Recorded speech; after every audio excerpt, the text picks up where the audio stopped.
So I am doing a sleepy time chat. This is the sleepy chat for October. I'm doing it now because I didn't want to to forget about it during October, because you guys all know that October is a super busy, super stressful time for me. But I decided to do it with little Twee. I asked Twee if she wanted to be part of the sleepy chat, and so she's here. Hi, Twee. Hi. Wait, is this live? No, it's not live. I'm just recording us. I'm just recording what we're saying. It's not live. Oh my gosh, I feel shy. I had no idea. It's so funny. Just before I started recording, I accidentally hit the streaming button, and I'm stressed because I'm worried that a lot of people might get notifications that we started streaming. It's like, oh no! I don't want to send false alarms notifications, but every one of our followers just got a notification saying that we started streaming, and that wasn't my intention. Oh dear. Did you know, as we're recording this, Mizuki and I have exactly 400 followers? What, exactly 400? It's not even like 407 or anything like that, but we have exactly 400 followers, which I think is so cool. Wow, that's crazy. Yeah, my goal that I made for us was to get 500 by the end of the year, by December. And I think I'm gonna put the follow goal on the stream again, because I remember I feel like we got a lot more followers when the follow goal is on the screen and people could see it. I don't know, that just might be my interpretation. Right. But hi, sweetie. Hi. Have you been keeping up with the new Zelda game that just came out? Did it release yet, or when's the release date? I can't remember. The exact release date, but I know it's out because I've seen videos of people playing it, but it was sometime this week, and I assume it came out on Wednesday or Thursday. Because I saw videos of people playing it. I had no idea. It looks super cute. Oh yeah, it does. I'm thinking of getting it, but might have to wait. Although I wasn't planning to get the Zelda game just yet, I'm kind of a bit more excited for that new Atlas game. It's called a Metaphor. I can't remember how you pronounce the whole thing, but it's basically a new Atlas game. Have you heard about it, Metaphor? I haven't heard about it. It's called Metaphor? The full name is, forgive me if I mispronounce, but it's Metaphor ReFantazio, I think it is. And it's a turn-based JRPG, and yeah, it's kind of like Persona in a way, at least with gameplay-wise. I mean, I don't know a whole lot about it, but I'm really excited for it. Oh, that's cool. I mean, if it's made by the Persona people, you know it's gonna be completely crazy and hectic. Oh, definitely. You know it's gonna be... Yeah. It's gonna be a wild game. Yeah, totally. That's the P5 company, right? Or is it just Atlas? I know there's P5 and then there's... I think it's just Atlas. Well, that sounds awesome. I want to get the new Zelda game, but I also haven't gotten it yet, mostly because all of my reserve money from when I lost my job has completely ran out, so now Now I'm just waiting to start getting checks at my new job before I can start buying games again. Yeah, I also have to budget my money too, especially since my sister's birthday is gonna be next month, so I wanted to treat her for her birthday, and I'm just gonna sort of budget so I can afford the necessities and then also treat my sister on her birthday. Awesome! Yeah. I heard you're playing Dungeons and Dragons now. I remember there was a time before when I had asked you to play and you were super shy because you felt like it was too complicated because you were used to Monster of the Week and other tabletop games like that, but you were too shy to play D&D, so I'm proud of you that you've managed to expand your tabletop horizons. Thank you. I completely forgot that you invited me before, and I feel bad. So, I mean, if you were ever hosting a D&D game in the future, I would love to join. I'm still trying to get the hang of it, though. I still feel like a newbie. Ooh. What I've learned is that if you know all of the skills that are on the skill list, like animal handling and history and athletics and all those, as long as you know all of those, then you know 90% of Dungeons and Dragons. Okay. At the moment, I'm playing as a cleric. He's in his late 20s, and it's his name is Raphael, and yeah, I'm not sure how to explain it, but I've been having fun with the campaign so far. I recently learned about a new tabletop game called Perfect Draw, and it's you know like card games like Yu-Gi-Oh, like the anime. Yeah. It's very much like akin to like a tabletop game that is like very Yu-Gi-Oh coded, where like you have to be exaggerated and like you top deck your most powerful card at the most opportune moment. And when I heard about this, I was like, this is the coolest thing ever. I love it. Oh, that's cool. I tried to talk my friends into playing it with me, and they said no thank you, and I cried a little inside. So I internally was like, okay. Oh, I'm sorry to hear. I might. Oh, that's okay. I'm only joking. But that's like one of the games where I'm like really looking forward to like maybe trying to play on the stream, like maybe getting a group together and playing on stream. Like I think that would be really fun. Just a silly like exaggerated card game. Yeah, that does sound like it'd be fun. I'm not really good at card games though. Yeah. Yeah, I mean, I do actually have I'm not Yu-Gi-Oh either. cards. I used to collect the Yu-Gi-Oh cards, but I haven't actually played them. I just liked how the cards looked, and I would save them in a notebook with little card sleeves on each page. Oh, that's cool though. Yeah, I used to collect some of the Yu-Gi-Oh cards too. I had for a long time every single Black Magician Girl card, including the rare Japanese only Magical Girl, which I was super proud of. But they since made a whole bunch that I don't own because I kind of fell out of collecting them.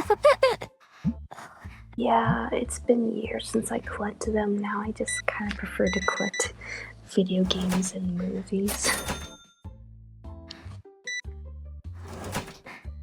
Yeah.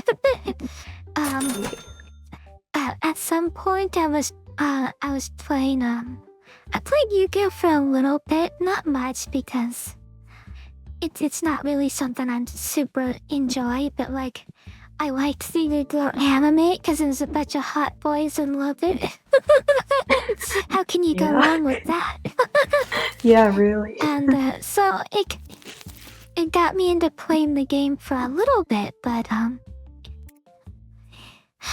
But ultimately, like, the hot boys in leather couldn't keep me playing the card game for very long, so I eventually stopped. Oh. Oh my goodness. Hot boys in tight leather can only get you so far. Yep.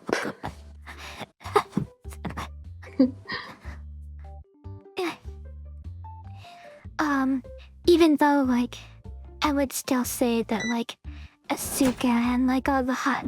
Seriously, even though, like, I started watching Yu-Gi-Oh! For the hot boys in leather, it was the anime... As always, it was the girls that I ended up being my favorite characters. But Yeah, that's always the way. Yeah, I like the girl cards a lot too. I think my favorite Like as a Asuka, kid. oh my gosh, she is such a queen. Yeah. I remember my favorite card when I was a kid. I really liked Harpy Lady a lot. Harpy Lady's cute. I really like her. And I like Harpy Girl as well. I think her design is really pretty. Mm-hmm. I never really... Like, I know Mai was supposed to be, like, the hot girl of the show, but I never really, like, got into, like, Mai's design. Like, I think she's alright, and I think she's cool. She has the big Sarah Fawcett hair and stuff, and that's awesome. Mai was actually my favorite character when I was a kid too. That's awesome.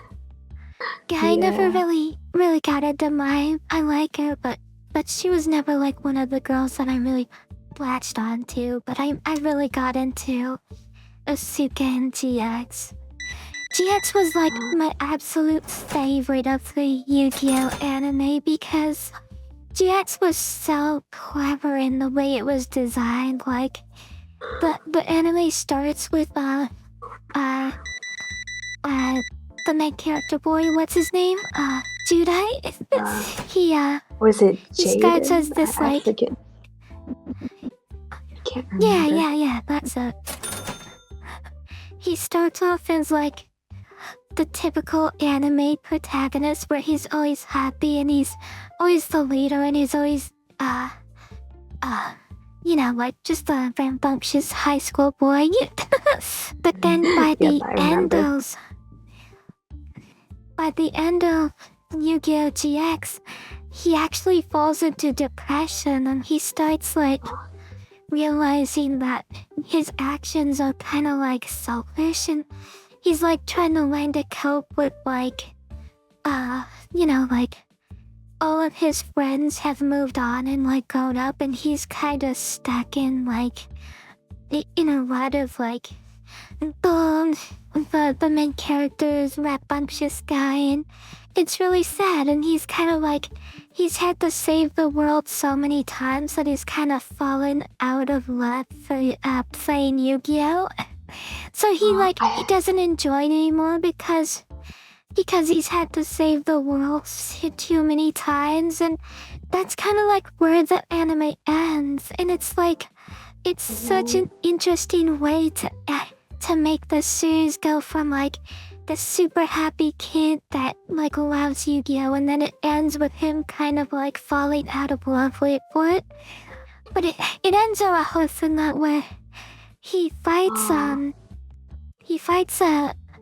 original Yugi, he fights the original boy from the first series. And it kind of like brings his love for it back, like the battle ends in a cliffhanger where you don't know who won, but like at the end of it, he's smiling. He's like, you know, this is something I love still, and so it's like he's still in this rut, but he's kind of hitsy.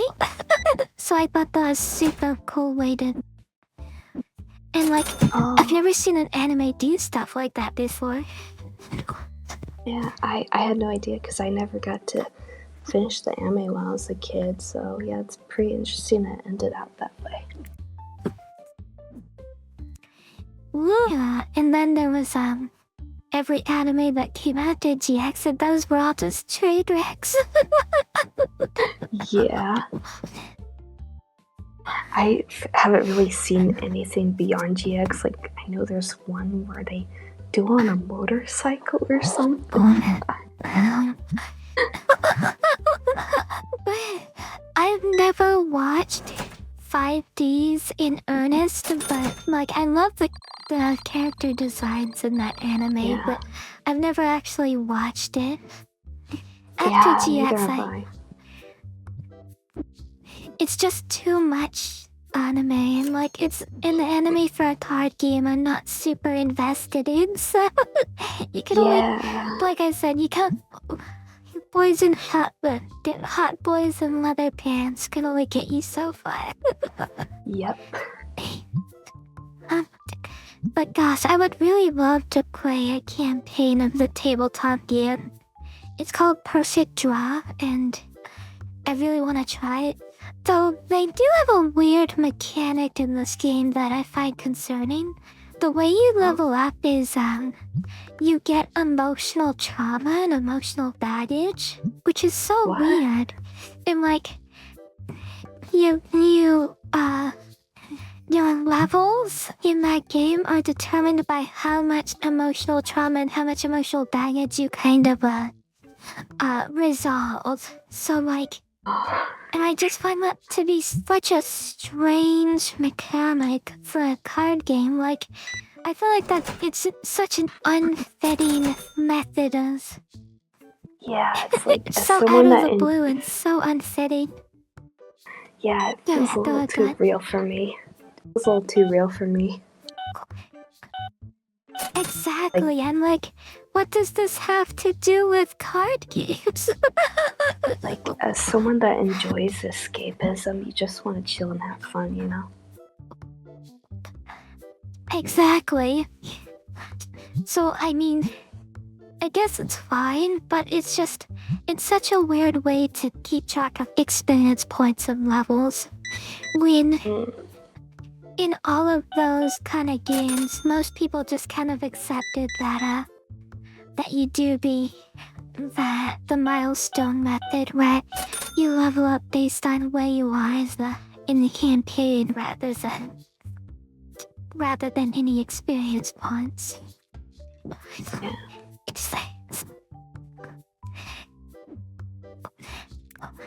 Which is your preferred method? Do you prefer experience points or do you prefer monster? I'm sorry, what was your question?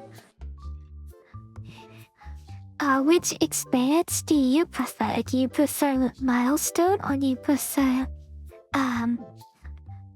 experience points? So do you prefer killing 100 goblins to level up, or do you prefer getting to the emotional height of the campaign to level up?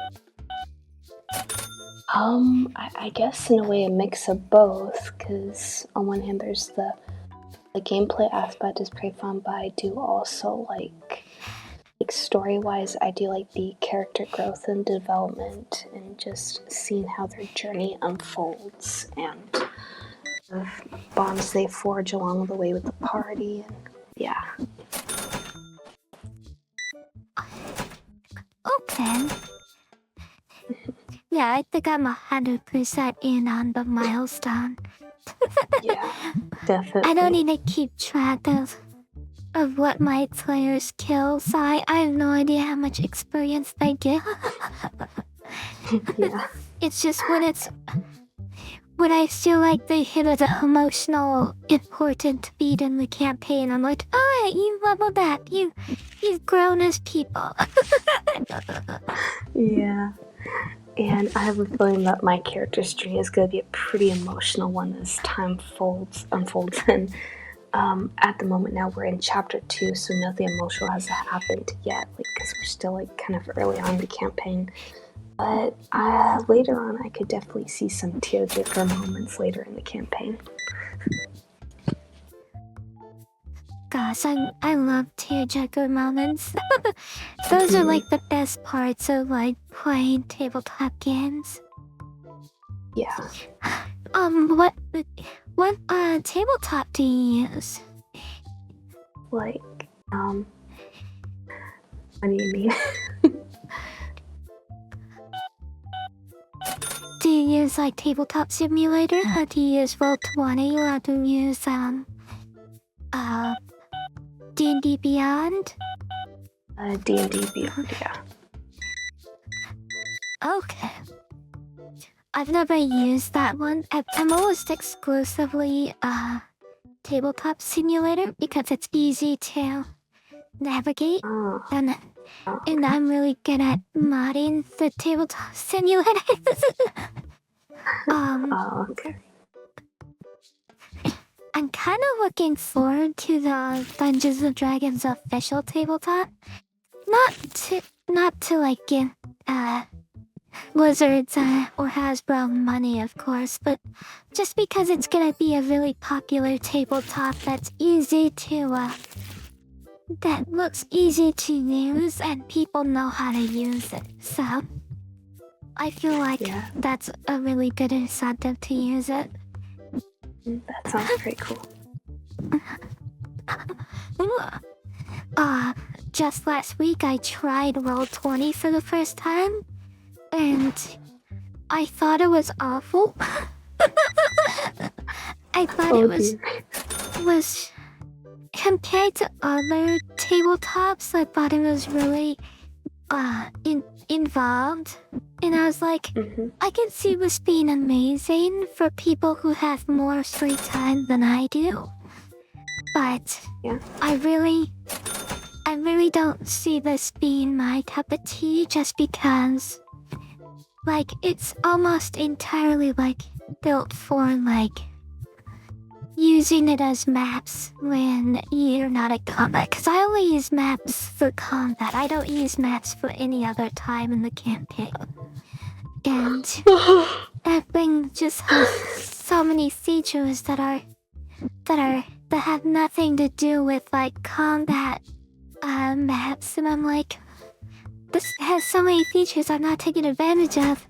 And then the worst part was is all my players had they had their character sheets in their person, and apparently I couldn't even give them control of the figurines that I made for them unless they put their character sheet on the Roll20 itself, and it's like, that's gonna take so long. No, I'm not gonna. Oh no. Oh gosh. That's such a burden. Yeah. So I prefer Tabletop Simulator, but in a weird twist, apparently they added Roll20 to work on Discord calls. And like, that's a really big deal. That's a huge deal. Like, that means that your entire group can play Roll20 in a Discord call. Like, that changed my entire opinion of Roll20 from being, it's not that great, to being like, that's such a smart feature, and I think that means like the best thing a tabletop could do to get their players to cohesively use it. Oh yeah, I think I heard about that actually. It was pretty cool. Yeah, like if I was good at using Roll20, that would be like a major deal for like me and my players. Like, it'd be like, whoa, like I don't know how to express it clearly, that like being able to just use, you don't have to go to their website and log it. You could just do it from Discord. That's really innovative. Yeah, that is pretty cool. So that has immediately shifted my opinion of it from the kind of poopy to being probably the best tabletop that we have right now. It's just I prefer tabletop sim as far as like cohesiveness. Yeah.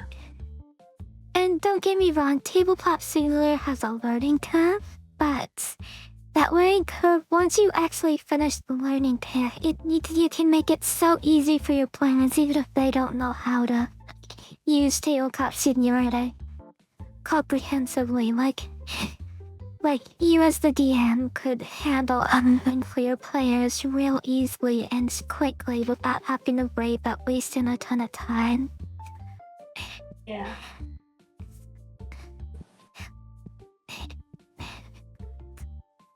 Well, Twee, thank you so much for joining me on the sleepy time chat. I really appreciate it. Yeah, and thank you for inviting me. I had fun chatting with you. Absolutely. I don't know if people like when we have guests in the sleepy time chat, but I always liked it because it helps me to talk.